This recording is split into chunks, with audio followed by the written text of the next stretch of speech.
വിദേശ പഠനമാണോ നിങ്ങളുടെ ലക്ഷ്യം? IELTS ഇല്ലാതെ കുറഞ്ഞ ചിലവിൽ പഠിക്കാൻ എഡ് അബ്രോഡ് നിങ്ങളെ സഹായിക്കും.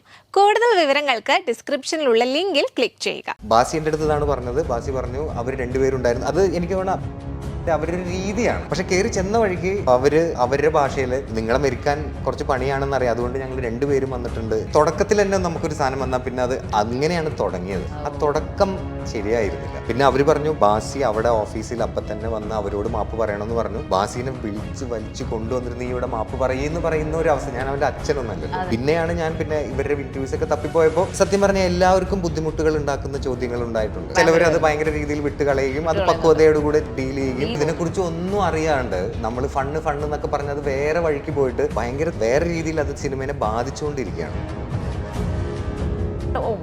അങ്ങനെ ഒരു വേർഡ് ഉപയോഗിച്ചു. മൈക്ക് ഇത് ഓഫ് ചെയ്യാൻ പറഞ്ഞു, എനിക്കിത് ചെയ്യാൻ പറ്റില്ല എന്ന് പറഞ്ഞു. ബാസി പറഞ്ഞത് അവരെ അസഭ്യം വിളിച്ചിട്ടില്ല, അവരെ നേരിട്ട്. പിന്നെ അവൻ പറഞ്ഞത് ഞാൻ മാപ്പ് പറയാൻ വേണ്ടി പോയി, അവരെ അങ്ങനെ വിഷമിപ്പിച്ചപ്പോൾ ഞാൻ മാപ്പ് പറയാൻ വേണ്ടി പോയപ്പോൾ അത് വർക്കായില്ല, അക്സെപ്റ്റ് ചെയ്തില്ല. അവരും ഡിസ്റ്റർബ്ഡ് ആയിരിക്കുമല്ലോ. അവന്റെ ന്യായം അതായിരുന്നു, ഞാൻ മാപ്പ് പറയാൻ വേണ്ടി പോയി. നീ എങ്ങനെയാണ് അവളെ തെറി വിളിക്കാൻ പറ്റുക എന്ന് പറഞ്ഞിട്ടൊരു തെറിയാണ് എഴുതുന്നത്. അത് എന്ത് ടൈപ്പ് സൈക്കോളജി എന്ന് എനിക്കറിയില്ല. പക്ഷേ അവന്റെ വലിയൊരു ഫാൻ ബേസ് ആണ് കോളേജിൽ. ഇപ്പൊ 15 വയസ്സ് മുതലുള്ള പെൺകുട്ടികൾ അവർക്ക് ബാധിച്ചിട്ടുണ്ട്, പ്രത്യേകിച്ച് സ്ത്രീകൾക്ക്. അത് നമ്മുടെ സിനിമയെ ബാധിച്ചിട്ടുണ്ട്. പക്ഷേ സിനിമ ചട്ടമ്പി ഇപ്പൊ എല്ലായിടത്തും എത്തി. ഈ ടൈപ്പ് കുസൃതി ഫൺ ടൈപ്പ് സംഭവങ്ങൾ കൊണ്ട് ആ ആങ്കറിനും ചിലപ്പോൾ വന്നിരിക്കുന്ന ഈ ആക്ടറിനും മാത്രമേ റീച്ച് ഉള്ളൂ. പൃഥ്വിരാജും പറഞ്ഞിരുന്നു ഇങ്ങനെ. ആളൊക്കെ ഇപ്പം മലയാള സിനിമയുടെ സകല പരിപാടികൾ ചെയ്യുന്ന ആളാണ്. ആളും പറയുന്നത് ഇതിനൊരു നിയന്ത്രണം വരണം. അപ്പൊ ഇതിന്റെ എന്തായാലും ഒരു റിയാക്ഷൻ ഉണ്ടാവും. പ്രതീക്ഷിക്കാത്തൊരു സംഭവം ഇതിന്റെ ഇടയ്ക്കാണ് ഈ മൂവിയിൽ നടന്നതല്ലേ. നല്ല ആരാധകരുള്ള ഒരു നടനും കൂടാണ് അദ്ദേഹം. അത് ഒറ്റൊരു ദിവസം കൊണ്ട് തന്നെ പുള്ളിയുടെ പോയോന്ന് എനിക്കറിയില്ല. എങ്കിലും ഭയങ്കര ട്രോളന്മാർ അവർക്ക് ഇത് തന്നെയാണ് പണി, പ്രത്യേകിച്ച് വേറെ ഒന്നും ചെയ്യാനില്ല. ക്രൂവിനോടൊക്കെ എങ്ങനെയായിരുന്നു പുള്ളിക്കാരൻ? നമ്മളോടൊക്കെ വളരെ അടിപൊളിയാണ്. അല്ല അങ്ങനെ വളരെ പ്രശ്നക്കാരനായിട്ടുള്ള ഒരു അല്ല. നമ്മുടെ കൂടെ മരിച്ചു നിന്നിട്ടുണ്ട് ബാസി. അത് നമുക്ക് സിനിമയിൽ കാണാനും പറ്റും. പിന്നെ ഈ നേരത്തെ പറഞ്ഞ പോലെ നമ്മളൊരു പബ്ലിക് ഫിഗർ ആയി കഴിഞ്ഞാൽ നമ്മൾ പറയുന്നത് നമ്മൾ സൂക്ഷിക്കണം. അത് എവിടെ പറയുന്നത് സൂക്ഷിക്കണം, നമ്മൾ സംയമനം പാലിക്കണം. ഇപ്പോൾ നമ്മളെ പല രീതിയിൽ എങ്ങനെ പ്രൊവോക്ക് ചെയ്യാനൊക്കെ പല രീതിയിൽ ക്വസ്റ്റ്യൻസ് വരും, അല്ലെങ്കിൽ പല സിറ്റുവേഷൻസ് വരും. അതിനെ ഡീൽ ചെയ്യണം. അത് ഡീൽ ചെയ്യാണ്ട് പോയത് അവൻ്റെ കയ്യിൽ നിന്ന് അവൻ്റെ വീക്ക്നെസ് ആണത്. വളരെ തെറ്റാണത്. നമ്മൾ ഒരിക്കലും അതിനെ ഒരു രീതിയിൽ അംഗീകരിക്കുന്നില്ല. പിന്നെ അത് നമ്മുടെ പടത്തിന്റെ ഒരു പ്രൊമോഷന്റെ ഭാഗമായി എന്നുള്ളതിലും എനിക്ക് ഭയങ്കര വിഷമമുണ്ട്. ഇപ്പോൾ അപ്പുറത്തെ സൈഡ് പറയുകയാണെന്നുണ്ടെങ്കിൽ നമ്മൾ വളരെ പ്രഷറൈസ്ഡ് ആയിട്ടുള്ള സിറ്റുവേഷൻ ആയിരുന്നു. കുറച്ച് ദിവസത്തിൻ്റെ ഉള്ളിൽ കുറേ പ്രൊമോഷൻസ് ചെയ്യേണ്ടി വന്നു.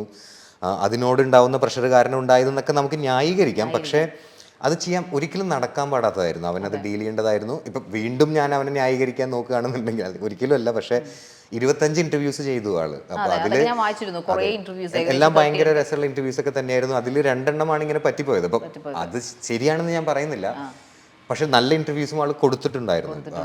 അപ്പോൾ അവന്റെ ഒരു മോശ സമയം അവൻ വളരെ മോശമായിട്ട് പെരുമാറി. അതിനുള്ള ഭവിഷ്യത്ത് ഇപ്പോൾ അവന് കിട്ടും ചെയ്തു. അത് സിനിമേനെ ബാധിക്കും ചെയ്തു. അവനതിൽ ഭയങ്കര റിഗ്രറ്റ് ഉണ്ട്.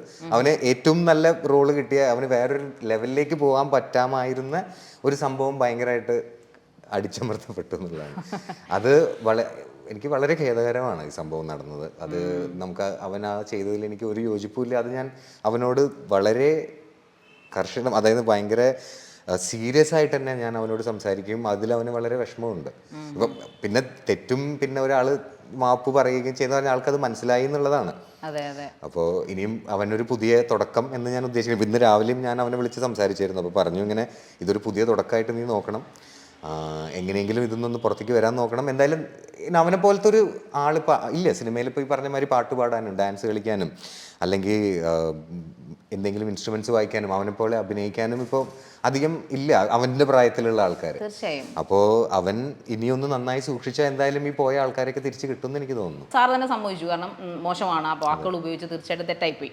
പക്ഷെ ഇതിൽ വേറൊരു പങ്കെന്ന് പറഞ്ഞു കഴിഞ്ഞാൽ ഇപ്പോൾ സാറിന് ഞാൻ മാക്സിമം ഇറിറ്റേറ്റ് ചെയ്യുന്ന ചോദ്യങ്ങൾ ചോദിക്കുക. അപ്പോൾ അത് ഇപ്പോൾ ഞങ്ങളൊരു ഓൺലൈൻ മാധ്യമങ്ങൾ അല്ലെങ്കിൽ ഏതൊരു മാധ്യമം ആയിക്കോട്ടെ, പത്രമായാലും TV ആയാലും satellite channel, whether it is online or whatever, അവർക്കൊരു മാധ്യമ ധർമ്മം എന്ന് പറഞ്ഞ സാധനം ഉണ്ടല്ലോ. ഉറപ്പായിട്ടുണ്ട്. തീർച്ചയായിട്ടും ഉണ്ട്. അപ്പം സാറിന് ഞാൻ മാക്സിമം ഇവിടുന്ന് സാറിന് ഇത് ചട്ടമ്പിയോ സാർ ഇങ്ങനെയുള്ള പടമാണോ സാർ ചെയ്തത് എന്ന രീതിയിൽ ഞാൻ സാറിനോട് സംസാരിക്കുകയാണെങ്കിൽ സ്വാഭാവികമായിട്ടും നമുക്ക് റെസ്പോണ്ട് ചെയ്യേണ്ടി വരും. ഇനി അങ്ങനെ എന്തെങ്കിലും ചെയ്തതാണോ എന്ന് സാറിന്റെ ശ്രീനാഥിന്റെ വശത്ത് നിന്ന് എന്താണ് അദ്ദേഹം പറയുന്നത്? ഈ പ്രശ്നം ഞാൻ വേറെ സ്ഥലത്ത് ഇരിക്കുമ്പോഴാണ് അറിഞ്ഞത്.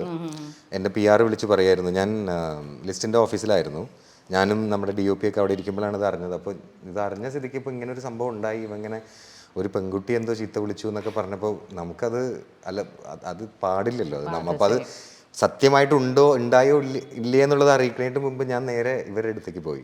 എനിക്ക് നമ്മുടെ സൈഡിൽ നിന്ന് എന്തായാലും ഇത് ബാക്കി പ്രൂവ് ചെയ്യലൊക്കെ നമുക്ക് പിന്നെ ഇങ്ങനെ ഒരു സംഭവം ഉണ്ടായതുകൊണ്ടാണ്, എന്തെങ്കിലും ഉണ്ടായത് കൊണ്ടാണല്ലോ ഇപ്പൊ ഇത്ര പ്രഷർ ഉണ്ടായത്. അപ്പോൾ നമുക്കത് എന്താന്നുള്ളത് അറിയണം എന്നുള്ള ഒരു ഇതിലാണ് ഞാൻ നേരെ അവരുടെ ഓഫീസിൽ പോയതും അവർ പറയാനുള്ളതൊക്കെ കേട്ടു. അവർ ഭയങ്കര ഡിസ്റ്റർബ്ഡ് ആയിരുന്നു ആ സമയത്ത്, കരച്ചിലായിരുന്നു. അവർ ഇങ്ങനത്തെ ഒരു സിറ്റുവേഷനിൽ ഒരിക്കലും വന്നിട്ടില്ല, അവർ തീരെ പ്രതീക്ഷിച്ചില്ല, അവർക്ക് തീരെ പ്രതീക്ഷിക്കാത്തൊരു സംഭവമായിരുന്നു എന്നൊക്കെ പറഞ്ഞു. അപ്പോൾ അത് നമുക്ക് അവിടെ കേട്ടപ്പോൾ അവർ നന്നായി വിഷമമായിട്ടുണ്ടെന്ന് എനിക്ക് മനസ്സിലായിരുന്നു.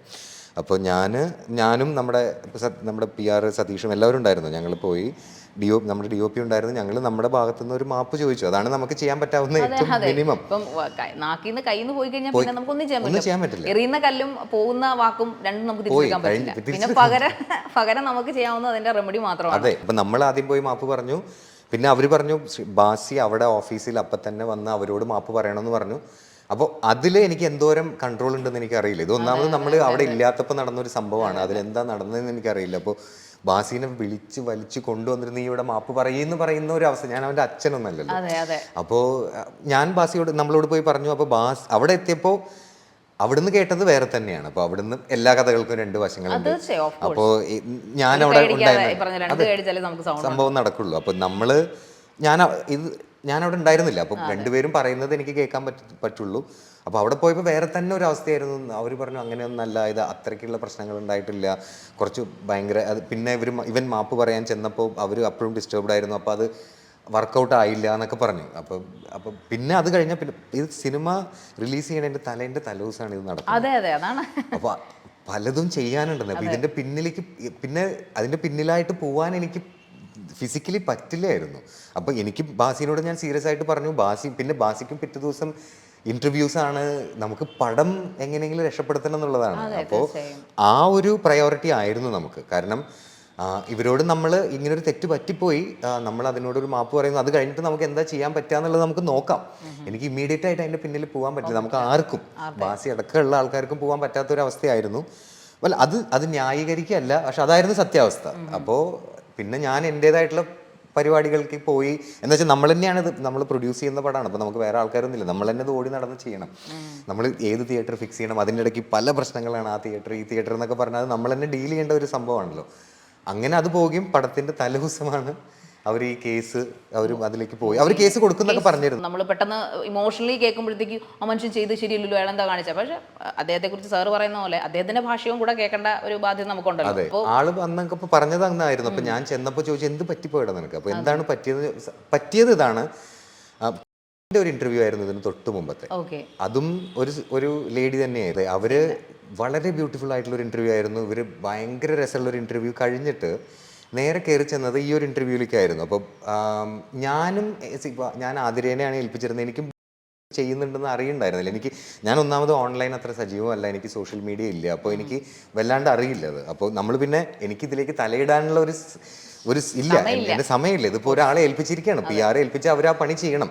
അവരാ പണി ചെയ്തോട്ടെ, എനിക്ക് വേറെ പണികളുണ്ട്. അപ്പോൾ അവരത് ഭംഗിയായി ചെയ്യുന്നുള്ളൊരു വിശ്വാസത്തിലാണ് നമ്മൾ കൊടുക്കുന്നത്. അപ്പോൾ ഒരു ഭയങ്കര സീരിയസ് ആയിട്ടുള്ള വളരെ സിനിമയെ കുറിച്ച് നല്ല രീതിയിൽ ചർച്ച ചെയ്ത് കഴിഞ്ഞിട്ട് ഒരു ഇൻ്റർവ്യൂവിലേക്ക് ആൾ കയറി ചെന്നപ്പോൾ ബാസിൻ്റെ അടുത്ത് ഇതാണ് പറഞ്ഞത്. ബാസി പറഞ്ഞു അവർ രണ്ടുപേരുണ്ടായിരുന്നു. അത് എനിക്ക് തോന്നുന്നു അവരൊരു രീതിയാണ്, അവരങ്ങനത്തെ രീതിയിലാണ് അവർ ഇൻ്റർവ്യൂ ചെയ്യുക. അത് മനസ്സിലാക്കേണ്ടത് ശരിക്കും ബാസിയുടെയും കൂടി ഒരു കടമയാണെന്ന് എനിക്ക് തോന്നുന്നു. പക്ഷെ മനുഷ്യൻ എന്ന നിലയ്ക്ക് മൂപ്പർക്ക് വളരെ നല്ലൊരു ഇൻ്റർവ്യൂ, ഭയങ്കര ഡീപ്പായിട്ടുള്ള ക്വസ്റ്റ്യൻസ്, സിനിമയെ കുറിച്ചിട്ടുള്ള ഇൻ്റർവ്യൂ കഴിഞ്ഞിട്ട് അപ്പോൾ അങ്ങനെ നിൽക്കുകയാണ്. അപ്പോൾ കയറി ചെന്ന വഴിക്ക് ഇവര് തമാശ കളിയാണല്ലോ, അതാണ് അവരുടെ ഒരു പരിപാടി.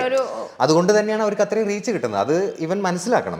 എല്ലാ ഇന്റർവ്യൂസും ഒരേപോലെ ഇരിക്കില്ലല്ലോ. ഇപ്പൊ ഞാൻ 10 ഇന്റർവ്യൂസ് കൊടുത്തു, ഇതും ഒരു വേറെ ഇന്റർവ്യൂ ആണ്. നമ്മൾ ഓരോ ആൾക്കാരെ അനുസരിച്ചിരിക്കില്ല അതിന്റെ പരിപാടി. അപ്പോൾ പക്ഷെ കയറി ചെന്ന വഴിക്ക് എനിക്ക് തോന്നുന്നു അവരുടെ ഭാഷയിൽ നിങ്ങളെ മെരുക്കാൻ കുറച്ച് പണിയാണെന്ന് അറിയാം, അതുകൊണ്ട് ഞങ്ങൾ രണ്ടുപേരും വന്നിട്ടുണ്ട്, ഒരു കയറൊക്കെ വേണ്ടി വരുമെന്ന് അവർ കോമഡിക്ക് പറഞ്ഞാണ്. അത് ചില സമയത്ത് നമുക്കത് എടുക്കാൻ പറ്റുമെന്ന് തോന്നില്ല. അപ്പോൾ തന്നെ ഈ തുടക്കത്തിൽ തന്നെ നമുക്കൊരു സാധനം വന്നാൽ പിന്നെ അത് അങ്ങനെയാണ് തുടങ്ങിയത്. ആ തുടക്കം ശരിയായിരുന്നില്ല. അത് അവരെ എന്താ പറയുക, ഡിസ്റെസ്പെക്ട്ഫുൾ ആക്കിയോ അല്ലെങ്കിൽ കളിയാക്കുന്ന രീതിയിൽ ചോദിച്ചതാണോ എന്നുള്ളതൊന്നും നമുക്കറിയില്ല. അത് അങ്ങനെയല്ല, അവരെനിക്ക് തോന്നുന്നില്ല അവർ ഒരു ആർട്ടിസ്റ്റ് വരുമ്പോൾ ആർട്ടിസ്റ്റിനെ കളിയാക്കി കളയാന്നുള്ളത്. പക്ഷേ അവർ പറയുന്ന സംഭവങ്ങൾ എങ്ങനെയാണ് ഒരു ആർട്ടിസ്റ്റിനെ ബാധിക്കുന്നു എന്നുള്ളതിൽ കുറച്ചും കൂടി ചിന്തിക്കണം എന്നുള്ളത് എനിക്ക് തോന്നിയായിരുന്നു. പക്ഷേ അവർ പറഞ്ഞ അവർ 1000-ഓളം ഇൻ്റർവ്യൂസ് വേറെ ചെയ്തിട്ടുണ്ട്, അവരുടെ കൂടെ കുറേ വലിയ വലിയ ആർട്ടിസ്റ്റ് ഇരുന്ന് സംസാരിച്ചിട്ടുണ്ട്. ഞാൻ പിന്നെ ഇവരുടെ ഇൻ്റർവ്യൂസൊക്കെ തപ്പിപ്പോയപ്പോൾ സത്യം പറഞ്ഞാൽ എല്ലാവർക്കും ബുദ്ധിമുട്ടുകൾ ഉണ്ടാക്കുന്ന ചോദ്യങ്ങൾ ഉണ്ടായിട്ടുണ്ട്. ചിലവർ അത് ഭയങ്കര രീതിയിൽ വിട്ടുകളയുകയും അത് പക്വതയോടുകൂടെ ഡീൽ ചെയ്യുകയും. ഒരു സിനിമയുടെ പ്രൊമോഷനാണ്, അപ്പോൾ ആ സിനിമയെ ബാധിക്കാത്ത രീതിയിൽ ഡീൽ ചെയ്യണം എന്നുള്ളത് ഈ ഇന്റർവ്യൂ ഇരിക്കുന്ന ആളുടെയും ഒരു ബാധ്യതയാണല്ലോ. അപ്പോൾ അത് നല്ല രീതിയിൽ ആൾക്കാർ ചെയ്തു പോയിട്ടുണ്ടായിരുന്നു. പക്ഷേ ഇവന്റെ ഒരു അവസ്ഥയിൽ, ഇവന്റെ വീക്ക്നെസ്സിൽ, അതായത് ബാസിയുടെ വീക്ക്നെസ്സിൽ അത് ഡീൽ ചെയ്യാൻ പറ്റിയില്ല.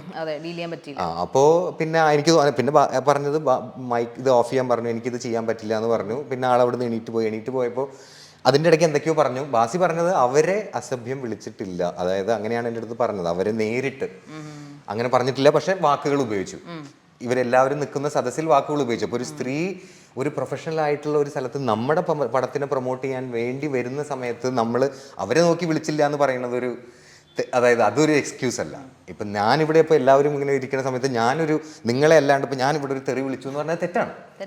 അത് ഒരു സംശയമില്ല. അപ്പോൾ അതായിരുന്നു ആ സമയത്ത് ബാസി പറഞ്ഞിരുന്നൊരു ന്യായീകരണം. അപ്പോൾ പിന്നെ അവനും ഈ പറഞ്ഞ പ്രഷറിലാണ് ആ സമയത്ത്. വീണ്ടും അത് കഴിഞ്ഞിട്ടും ഇൻ്റർവ്യൂസാണ്. അന്ന് രാത്രി ഞാൻ അവനെ കാണാം, ഇത് കഴിഞ്ഞിട്ട് ഇവരുടെ അടുത്ത് പോയിട്ട് അവനെ കാണാൻ പറ്റിയത് കുറേ കഴിഞ്ഞിട്ടായിരുന്നു. കാരണം അവൻ രാത്രി ഇൻ്റർവ്യൂസ് ചെയ്തുകൊണ്ടിരിക്കുകയാണ്. അത് കഴിഞ്ഞ് വന്ന് നമ്മൾ സംസാരിച്ചു. കുറച്ച് കഴിഞ്ഞപ്പോൾ പിന്നെ അവൻ ടയേർഡാണ്. ഞാൻ പല രീതിയിൽ സംസാരിച്ചു, എടാ ഇത് സീരിയസ് ആയിട്ടുള്ളൊരു സംഭവമാണ്, എനിക്കിതിൻ്റെ പിന്നാലെ നടക്കാൻ പറ്റില്ല, നീ അവർ പറയണത് എന്താണെന്നുള്ളത് നീ ചെയ്യണോ. അവരൊരു സ്ത്രീനെ അങ്ങനെ നീ അവമാനിച്ചെന്ന് പറഞ്ഞാൽ ഞാൻ അങ്ങനെയല്ല. അവൻ്റെ മനസ്സിൽ ഇപ്പോൾ ഓരോരുത്തരും അങ്ങനെയാണല്ലോ, ഞാൻ അങ്ങനെ അവരെ അവമാനിച്ചിട്ടില്ല എന്നുള്ളതാണ് അവൻ പറയുന്നത്. പിന്നെ അവൻ പറഞ്ഞത് ഞാൻ മാപ്പ് പറയാൻ വേണ്ടി പോയി, അവരെ അങ്ങനെ വിഷമിപ്പിച്ചപ്പോൾ ഞാൻ മാപ്പ് പറയാൻ വേണ്ടി പോയപ്പോൾ അത് വർക്കായില്ല, അക്സെപ്റ്റ് ചെയ്തില്ല. അവരും ഡിസ്റ്റർബ്ഡ് ആയിരുന്നു. അപ്പോൾ അവൻ്റെ ന്യായം അതായിരുന്നു, ഞാൻ മാപ്പ് പറയാൻ വേണ്ടി പോയി, ഞാൻ തെറ്റ് എന്നുള്ളത് അപ്പം തന്നെ ഞാൻ മനസ്സിലാക്കി മാപ്പ് പറയാൻ പോയി, അവരത് അക്സെപ്റ്റ് ചെയ്തില്ല എന്ന് അവൻ പറഞ്ഞു. ഇപ്പം ഇത് എന്താണ് നമുക്ക് ചെയ്യാൻ പറ്റുക? അപ്പം ഞാൻ പറഞ്ഞു എന്തെങ്കിലും ഒന്ന് ചെയ്തത് ഒതുക്കണം, അല്ലെങ്കിൽ അത് പ്രശ്നത്തിലേക്ക് പോകും. പിന്നെ ഞാൻ എൻ്റെ വഴിക്ക് പോയി, എനിക്ക് വേറെ പണികളുണ്ടായിരുന്നു. സാർ പറഞ്ഞ പോലെ എല്ലാം കളിയായിട്ട് എടുക്കാൻ പറ്റില്ല. Because it's A public platform ആണ് നമ്മൾ ഇന്റർവ്യൂ ചെയ്യുക. അതും ഇച്ചിരി പേരുള്ള ഓൺലൈൻ മാധ്യമം എന്ന് പറഞ്ഞു കഴിഞ്ഞാൽ അത് തീർച്ചയായിട്ടും അവർ അതിൻ്റെ ഒരു സ്റ്റാൻഡേർഡ് കീപ്പ് ചെയ്യണം. നമ്മളിപ്പോൾ ജനങ്ങളെടുത്ത് പറയുന്നത്, ട്രോളന്മാരെടുത്ത് പറയുന്നത്, അല്ലെങ്കിൽ വിവാദ വിഷയമായത് അദ്ദേഹത്തിൻ്റെ ഭാവം, അദ്ദേഹത്തിൻ്റെ ഒരു ടോണും ഒക്കെ ആയിട്ടാണ് പറയുന്നത്. പക്ഷേ ശ്രീനാഥ് ബാസിയെ സംബന്ധിച്ചിടത്തോളം അദ്ദേഹത്തിൻ്റെ ഒരു സ്വഭാവം, ഒരു രീതിയൊക്കെ ആൾക്കാർ കാണുന്നതാണ്. പ്രത്യേകിച്ചും ആങ്കേഴ്സ് ഒക്കെ നന്നായിട്ട് കാണുന്നതാണ്. അപ്പോൾ അത് വെച്ചിട്ട് വേണമെങ്കിൽ അവർക്ക് കുറച്ചുകൂടെ പിന്നെ ഇദ്ദേഹം ഇങ്ങനെ പൊട്ടിത്തെറിക്കുന്ന ചിലപ്പോൾ അവർ വിചാരിച്ചിട്ടുണ്ടായിരുന്നു. പേടിച്ചു പോയി ശരിക്കും. നമ്മളവിടെ പോയപ്പോൾ ചോദിച്ചത് ഇത്രയും എക്സ്പ്ലോസീവ് ആയിട്ടുള്ള ആളെ നിങ്ങൾ എങ്ങനെ ഇന്റർവ്യൂവിന് വിടുന്നത്, അതിന് നിങ്ങളുടെ കൂടെ ആൾക്കാർ നിർത്തണ്ടേന്നൊക്കെയാണ് അവർ എന്നോട് ചോദിച്ചത്. ഇപ്പം ആക്ടർ എന്ന നിലയിലായാലും ആങ്കർ എന്ന നിലയിലായാലും അല്ലെങ്കിൽ ആങ്കറിന് കണ്ടന്റ് കൊടുക്കുന്നവരായാലും സാറിൻ്റെ ഒരു അഭിപ്രായത്തിൽ എന്താണ് സാറിന് തോന്നുന്നത് ഈ പ്രശ്നങ്ങൾ? ഇപ്പം നേരത്തെ പറഞ്ഞ പോലെ തന്നെ ഇപ്പം നമ്മൾ നമ്മുടെ രീതി, അവരുടെ രീതി അങ്ങനെ ആയിരിക്കാം. പക്ഷെ ഓരോരോ ആൾക്കാരെ അനുസരിച്ച് അത് കുറച്ചൊക്കെ ഒന്ന് മാറ്റിപ്പിടിച്ച് ഇവരുടെ രീതികൾ അങ്ങനെ തന്നെ ആയിരിക്കും. ഇവർ വൺ സീരിയസ് ആയിട്ടുള്ള ഡീപ്പ് ക്വസ്റ്റ്യൻസ് ചോദിക്കണം എന്നല്ല, അവരുടെ രീതി വേറെയാണ്. അതിനുള്ള പ്രേക്ഷകരുണ്ട്. ഇപ്പം ഇന്റർവ്യൂസ് കാണുന്ന വലിയ ആൾക്കാരുണ്ട്, അവർക്ക് അത് കാണുമ്പോൾ ഇഷ്ടപ്പെടുന്ന ആൾക്കാരുണ്ട്. അതിലെ ഒരു വിഭാഗം ആൾക്കാർ നമ്മുടെ സിനിമ കാണാൻ വരുന്നുണ്ട്, അതിലൊരു സംശയമില്ല. അപ്പോൾ ഇവരും ആൾക്കാരെ അനുസരിച്ചും സിറ്റുവേഷൻ അനുസരിച്ചും ഇവരുടെ ഉള്ളിൽ നിന്നുകൊണ്ട് തന്നെ ആ ഒരു ഫോർമാറ്റ് വെച്ചുകൊണ്ട് തന്നെ ഒന്ന് അങ്ങനെ ഇങ്ങനെ മാറ്റി പിടിക്കണം. ഇപ്പോൾ ചാക്കോച്ചനോടെ പോലെ തന്നെ ഇപ്പോൾ ഞാൻ പിന്നെ കണ്ട വീഡിയോസിലൊക്കെ ആസിഫിനോടൊക്കെ ചില ചോദ്യങ്ങൾ ചോദിച്ചു കൺട്രോൾ ചെയ്യണം. അത് ആൾ ചെയ്തു. അപ്പോൾ ഒരു പബ്ലിക് ഫിഗർ എന്ന് പറയുമ്പോൾ അത് ചെയ്തേ പറ്റൂ. പക്ഷേ ഇവരുടെ സൈഡിൽ നിന്നും അത് നോക്കണം. അതല്ല എന്നുണ്ടെങ്കിൽ ഈ ഒരു പ്രശ്നം കാരണം ഓൺലൈൻ മീഡിയാസിന് നല്ലൊരു ചീത്തപ്പേരുണ്ടായിട്ടുണ്ട്. എന്തായാലും ഈ പറഞ്ഞ പ്രശ്നങ്ങൾ കാരണം വളരെ രീതിയിലുള്ള ചിന്തകൾ ഞാനിപ്പോൾ പ്രൊഡ്യൂസർ അസോസിയേഷനിൽ ഇരിക്കുമ്പോഴും ബാക്കിയുള്ള ഡിസ്ട്രിബ്യൂഷൻ ആൾക്കാരിൽ സംസാരിക്കുമ്പോഴും നമ്മുടെ PROs ആയിട്ട് സംസാരിക്കുമ്പോഴും ഇതിന് ഒരു കൺട്രോൾ വേണം എന്നുള്ളതും ഇതിനെ എങ്ങനെ ഡീൽ ചെയ്യണം എന്നുള്ളത്. കാരണം ഇതേപോലെ തന്നെ പല കംപ്ലയിൻറ്റ്സ് പല സ്ഥലത്തു നിന്ന് വന്നിട്ടുണ്ട്. ഇപ്പോൾ നമ്മൾ പറഞ്ഞ മാതിരി ഇപ്പോൾ ചാക്കോച്ചനാണെങ്കിലും ആസിഫ് അലി ആണെങ്കിലും ഇപ്പോൾ പൃഥ്വിരാജും പറഞ്ഞിരുന്നു ഇങ്ങനെ ആളൊക്കെ ഇപ്പോൾ മലയാള സിനിമയുടെ ആള് വാഴുകയാണ്. ഇപ്പോൾ ആള് പ്രൊഡ്യൂസ് ചെയ്യുന്നു, ഡയറക്റ്റ് ചെയ്യുന്നു, അഭിനയിക്കുന്നു, ആളുടെ സിനിമകൾ വിജയിക്കുന്നു, സകല പരിപാടികൾ ചെയ്യുന്ന ആളാണ്. അപ്പോൾ ആള് പറയുന്നതിൽ കാര്യമുണ്ട്. അപ്പോൾ അത് ആളും പറയുന്നത് ഇതിനൊരു നിയന്ത്രണം വരണം. അപ്പോൾ ഇതിൻ്റെ എന്തായാലും ഒരു റിയാക്ഷൻ ഉണ്ടാവും. ഈ ഓൺലൈൻ മീഡിയാസിനോടുള്ള ഒരു നമ്മുടെ ഒരു സമീപനം മാറും. അതിനുള്ള കുറച്ച് കൺട്രോൾസ് എന്തായാലും വരും എന്നുള്ളതാണ് ഞാൻ പ്രതീക്ഷിക്കില്ല. അത് എന്തായാലും വരും. അതെ അതെ, കാരണം അത് വേണമെന്നാണ് സാറിന്റെ ഒരു അഭിപ്രായം. തീർച്ചയായിട്ടും. കാരണം ഇപ്പൊ അഴിച്ചുവിട്ടിരിക്കുന്ന പോലെയാണല്ലോ കാണിക്കുന്നത്. എന്തും ചോദിക്കാം. ഇപ്പം ഒരാളുടെ ബോഡിയിൽ ഇപ്പൊ ഞാൻ സാറിന് ഒരു ഫണ്ണി ആയിട്ട് ചോദിക്കുന്നതല്ല കാര്യം, ആ ഫണ്ണിനെസ്സിലെ കണ്ടന്റിന്റെ ആണ് അവിടെ ഇമ്പോർട്ടൻ. അത് എത്രമാത്രം സാറിന് കൊള്ളുന്നു എന്നുള്ളതാണ്. ഉറപ്പായിട്ടും. ഓഫ് കോഴ്സ് അവർ പറയുന്നുണ്ട്, ഇപ്പൊ പൃഥ്വിരാജ് ആയാലും അല്ലെങ്കിൽ ശ്രീനാഥ് ബാസി ആയാലും ചാക്കോച്ചൻ ആയാലും പറഞ്ഞിട്ട് പേഴ്സണൽ ക്വസ്റ്റ്യൻസിൽ കയറി ചൊറിയേണ്ട ആവശ്യമില്ല. ഇപ്പൊ 49 ചാനൽസിന് അവര് നിയന്ത്രണം വന്നിട്ടുണ്ട്.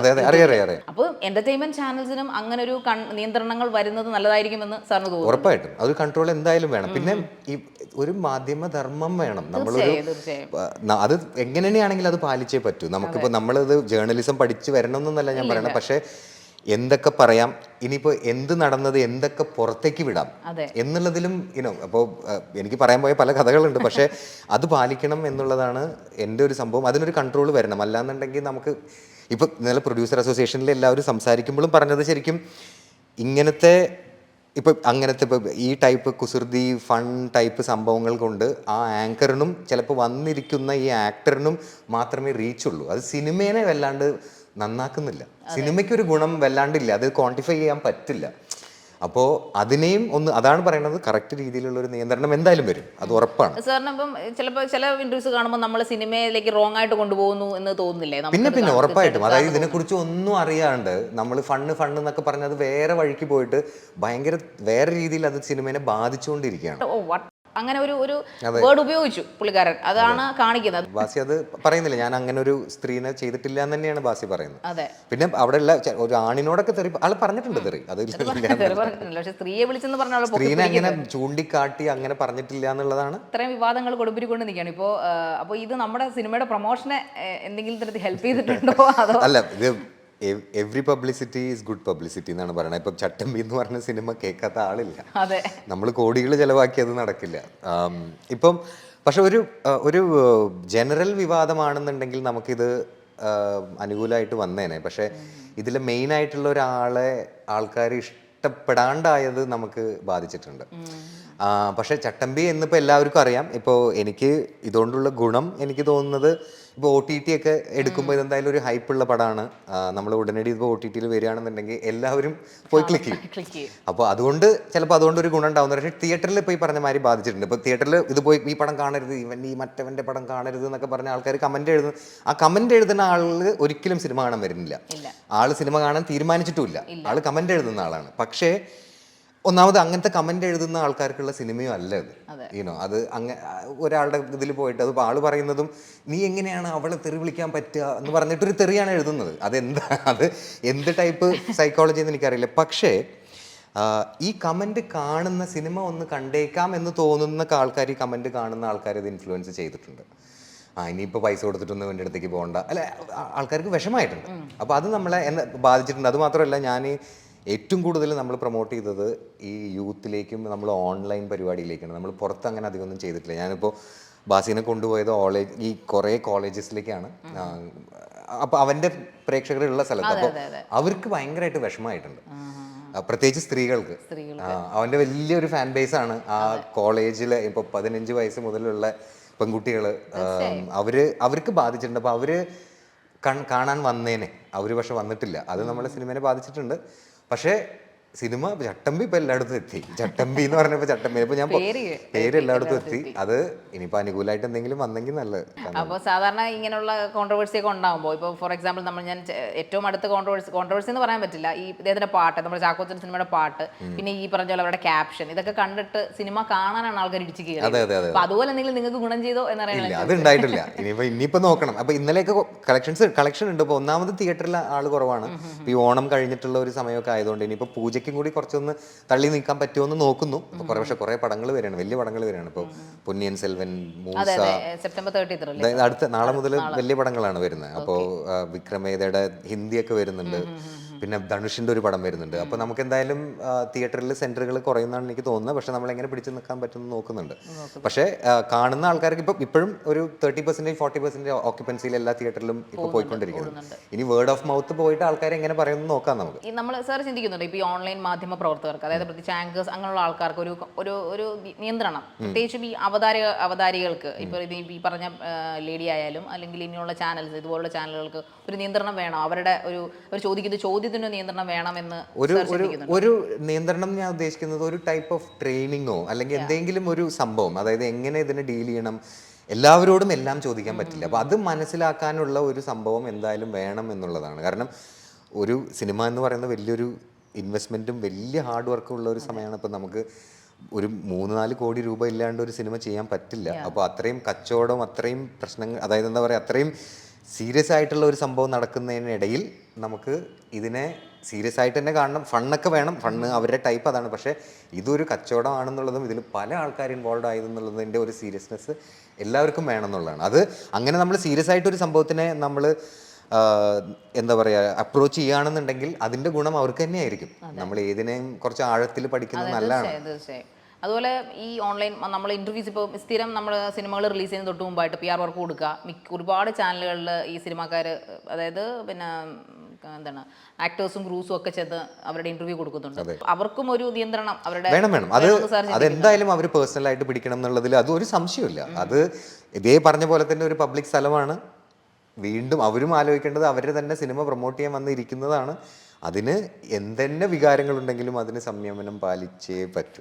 ഒരു സംശയമില്ല. അതങ്ങനെ തന്നെ ആയിരിക്കണം. ഇനിയിപ്പോൾ സാറിൻ്റെ ഇപ്പോൾ ചട്ടമ്പിയുടെ വിശേഷങ്ങളൊക്കെ പറഞ്ഞു. അപ്പോൾ ഇനിയിപ്പോൾ അതിൻ്റെ ഒരു വിവാദങ്ങൾ കത്തിക്കൊണ്ടിരിക്കുകയാണല്ലോ. അതിപ്പോൾ എവിടം വരെ പോകുമെന്ന് ഇനി കാത്തിരുന്ന് കാണാം അല്ലേ? ഓക്കെ. അപ്പോൾ ഇനിയിപ്പം സാറിൻ്റെ പേഴ്സണലായിട്ട്, അതായത് ഇനി സാറിൻ്റെ അടുത്ത പ്രോജക്ട്സോ അടുത്ത റൈറ്റ് അങ്ങനെ ഡയറക്ഷൻ എന്തൊക്കെയാണ്? ഇത് നമ്മൾ തുടങ്ങി വെച്ചൊരു സിനിമയായിരുന്നു, ഒരു സിംപ്ലി സൗമ്യ എന്ന് പറഞ്ഞിട്ടുള്ള നമ്മൾ ചെയ്യാൻ പോയിരുന്ന സിനിമ. അത് ഉടനടി ആരംഭിക്കണം. അതിന് എന്തായാലും നമുക്ക് കുറച്ച് ഓഡിഷൻ പരിപാടികളൊക്കെ ഉണ്ട്. അതുമാത്രമല്ലാതെ അത് 2020 എഴുതിയൊരു കഥയാണ്. ഇപ്പോൾ 3 വർഷമായി. അപ്പോൾ അത് കുറച്ച് പഴകിയിട്ടുണ്ട്. നമുക്ക് ഇപ്പോഴത്തെ ആൾക്കാരുടെ സിനിമ കാഴ്ചകളും ഒന്ന് മാറിയിട്ടുണ്ട് കൊറോണയ്ക്ക് ശേഷം. അപ്പോൾ അതിനെയും എനിക്ക് എല്ലാ സിനിമയും തിയേറ്ററിൽ ഇറങ്ങണം എന്നുള്ളതാണ്. ആൾക്കാർ ഇപ്പോൾ OTT കണ്ടാൽ മതി. അത് എനിക്ക് എടുക്കാൻ പറ്റാത്തൊരു സാധനമാണ്. എനിക്കും പറയും, ഞാനിപ്പോൾ പറയും അത് OTT പടമാണ്, ഇത് തിയേറ്റർ പടമാണെന്ന് ഞാനും പറഞ്ഞു തുടങ്ങി. അത് തെറ്റാണെന്നാണ് ഞാൻ വിശ്വസിക്കുന്നത്. എന്തുകൊണ്ടാണത് നടക്കണമെന്ന് എനിക്കറിയാം. പക്ഷേ എന്നാലും തിയേറ്ററിൽ ഇറങ്ങുന്ന ഒരു ആൾക്കാർക്ക് കണ്ടിരിക്കാൻ, രസിച്ചിരിക്കാൻ പറ്റുന്ന ഒരു റൊമാൻറ്റിക് കോമഡിയാണ് അടുത്ത പടം. ഇപ്പം നമ്മൾ ഇതിപ്പോൾ അടുത്ത് ഇടുക്കിയിൽ വെച്ച് പഴയ കാലഘട്ടങ്ങളിൽ ചെയ്ത പോലെ ഇത് പക്ഷേ കുറച്ച് ഫ്യൂച്ചറിസ്റ്റിക് ആയിട്ടുള്ള ഒരു കഥയാണ്. കൊച്ചിയിൽ, അത് കോട്ടയം ഭാഗത്തു നിന്നൊക്കെ വന്ന് കൊച്ചിയിൽ വർക്ക് ചെയ്യാനും പഠിക്കാനൊക്കെ ആയിട്ട് നിൽക്കുന്ന ഒരു 10-22കാരിയുടെ ഇപ്പോഴത്തെ റിലേഷൻഷിപ്സിനെയൊക്കെ ബേസ് ചെയ്തിട്ടുള്ള ഒരു കഥയാണ് അടുത്ത്. അതായത് ട്രെൻഡി സ്റ്റോറിയാണ്, ഇപ്പോഴത്തെ ഏറ്റവും പുതിയ സ്റ്റോറി ആയിട്ട് തന്നെ. ചട്ടമ്പി സിനിമയുടെ ഈ കോൺട്രവേഴ്സി കത്തി നിൽക്കുന്ന സമയത്ത് തന്നെ അതിന്റെ ഡയറക്ടർ നേരിട്ട് വന്ന് ഇങ്ങനെ അഭിമുഖം തന്നതിൽ വളരെ സന്തോഷം.